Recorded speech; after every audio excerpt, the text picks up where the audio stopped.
안녕하세요, 여러분.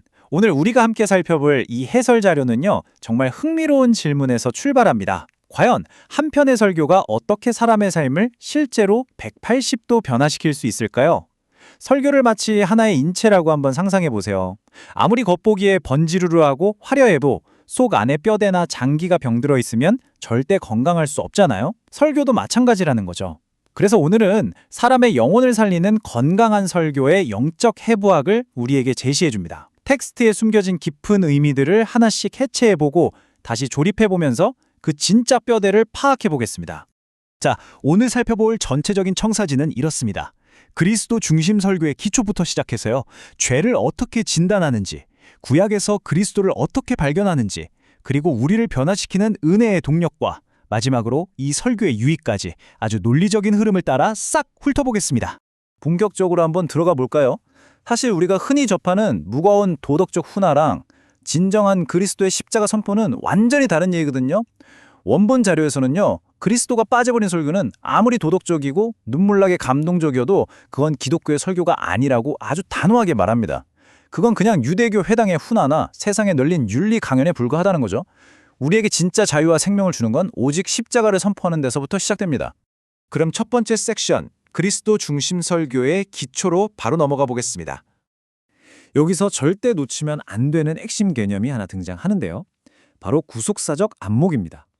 쉽게 말해서 개혁주의 신학은 성경 66권이 막 제각각 흩어져 있는 옛날 이야기 파편들이 아니라는 거예요. 창조, 타락, 구속, 완성으로 이어지는 아주 거대하고 완벽한 하나의 스토리 라인이라는 거죠. 그리고 그 이야기의 중심축에 딱 예수 그리스도가 계신 겁니다. 이 거시적인 관점이 빠져버리면 어떻게 될까요? 구약에 나오는 수많은 영웅담이나 선지자들의 외침이 그냥 단순히 우리도 이 사람처럼 착하게 삽시다 하는 식의 단편적인 도덕교훈으로 전락해버리고 맙니다. 사도 바울이 이렇게 고백했죠. 우리는 십자가에 못 박힌 그리스도를 전하니 진짜 강력하지 않나요? 그러니까 설교자가 본문의 어떤 길에서 출발을 하든 간에 결국 도착지는 무조건 십자가와 부활로 직행해야 한다는 뜻이에요. 마치 모든 길이 로마로 통하는 것처럼 말이죠. 성경의 모든 텍스트는 결국 예수 그리스도를 향해 길을 내고 있습니다. 이게 바로 그리스도 중심 설교의 절대 흔들리지 않는 기초입니다. 자, 이제 우리가 직접 영적인 의사가 되어서 수술실로 들어가 볼 차례인데요. 두 번째 섹션, 타락상 추적, 즉 죄의 진단입니다. 여기서 FCF, 번역하자면 타락상 추적이라는 개념이 나오는데요. 이게 뭐냐면 성경 본문 안에서 인간의 죄나 연약함, 그 영적인 비참함을 구조적으로 콕 집어내서 폭로하는 필수적인 과정입니다. 여러분 솔직히 예배당 나설 때 나 이번 주엔 진짜 똑바로 살아야지 다짐하면서도 도저히 지킬 수 없는 규칙들의 목록 때문에 오히려 마음이 팍 짓눌린 적 있으시죠?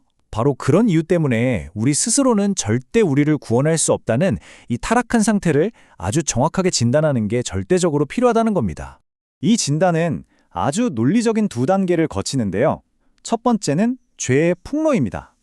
본문에 나타난 탐욕이나 두려움, 하나님을 못 믿는 불신 같은 것들을 우리 삶에 쫙 비춰보는 거죠.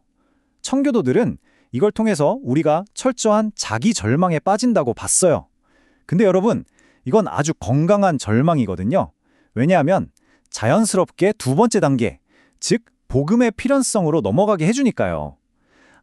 내 힘으로는 이 문제를 진짜 도저히 해결할 수 없구나 하고 뼈저리게 느낄 때 비로소 그리스도의 십자가만이 우리를 살리는 유일한 해결책으로 팍 와 닿게 되는 겁니다. 그런데 진단을 쫙 마치고 이제 처방전을 쓰려고 보면 꽤 많은 분들이 거대한 벽에 부딪힙니다. 대체 구약 성경에서는 어떻게 예수님을 찾아야 하지? 하고 막막해지는 거죠. 고대 제사법이나 족장들 이야기에서 막 억지로 예수님을 끼워 맞추는 것 같은 느낌? 혹시 받아본 적 없으신가요? 자, 잠시 호흡 한번 고르고요. 이 흔하지만 아주 중요한 딜레마를 어떻게 풀 수 있을지 한번 살펴보시죠. 세 번째 섹션입니다. 구약에서 그리스도 발견하기. 구약에서 가장 오래된 텍스트 속 예수님을 발견하는 데는 기가 막힌 세 가지 장치가 있습니다. 첫째는 언약적 전개예요. 아브라함, 모세, 다윗하고 맺었던 그 옛날 언약들이 수백 년을 거쳐서 예수 그리스도 안에서 어떻게 완벽하게 성취되는지 그 궤적을 쫓아가는 겁니다. 둘째는 예표와 실체인데요. 복잡해 보이는 성막이나 제사제도, 제사장 직분 같이 구약의 요소들이 사실은 앞으로 오실 예수님의 완벽한 사역을 미리 보여주는 그림자, 즉 모형이라는 뜻입니다. 마지막 슬제는 결핍과 충족이에요. 이스라엘의 아무리 위대한 왕이나 선지자라도 알고 보면 다 치명적인 한계가 있잖아요. 그런 인간 지도자들의 모자람을 싹 폭로함으로써 그 결핍을 완벽하게 채워주실 참된 왕 예수님을 간절히 기다리게 만드는 겁니다. 쉽게 말해 구약 전체가 예수님을 가리키는 거대한 화살표인 셈이죠. 자, 그럼 진단을 넘어서 진짜 우리 삶이 어떻게 바뀌는지 볼까요? 네 번째 섹션, 변화를 이끄는 은혜의 동력입니다. 우리가 보통 사람을 바꿀 때 막 윽박지르고 경고해서 바른 길로 가게 하려는 경향이 있잖아요. 그게 바로 공포로 움직임입니다. 하지만 솔직히 이거 금방 지쳐버리는 엄청 소모적인 에너지거든요. 반대로 사랑으로 움직임을 한번 생각해 보세요. 와, 하나님의 나 같은 죄인을 이렇게까지 사랑하셨다고? 하는 그 벅찬 감격과 은혜가 심장에 부어질 때 그때 비로소 정말 자발적이고도 강력한 순종이 터져 나온다는 겁니다. 그 놀라운 변화의 비밀, 바로 그리스도와의 연합에 있습니다. 우리가 거룩하게 살 수 있는 힘은요, 우리 자신의 의지력이나 결심이 아니에요. 신자가 영적으로 그리스도와 찰떡같이 연합되어서 마치 생명나무에서 진액을 공급받듯이 그분의 생명력을 끊임없이 쫙쫙 공급받기 때문입니다. 이렇게 되면 율법은 더 이상 우리를 정죄하고 때리는 무서운 채찍이 아닙니다. 오히려 구원받은 자녀가 아버지를 닮아가기 위해 기쁘게 걸어갈 수 있도록 돕는 아주 친절한 가이드맵으로 180도 바뀌게 되는 거죠. 자, 그래서 이 모든 과정을 거친 끝에 나오는 최종 결과물은 뭘까요? 마지막 다섯 번째 섹션, 그리스도 중심 설교의 유익입니다.